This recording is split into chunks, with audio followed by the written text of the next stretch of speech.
pero creo que a partir de ahora intentaremos copiar o imitar este buen trabajo y plasmarlo en cada partido. Ojalá que dejemos de lado ya los altibajos, de las caras feas, pues ya haberlas mostrado todas en el 2011 y que este nuevo año pues empiece y siga de esta forma, con esta buena racha de este juego del último partido.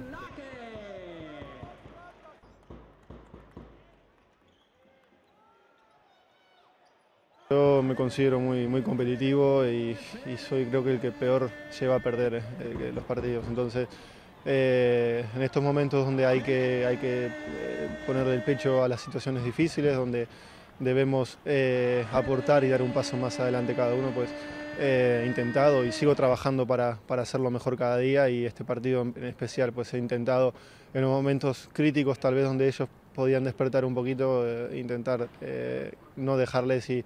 con algunas penetraciones o algunas decisiones en algunos pases para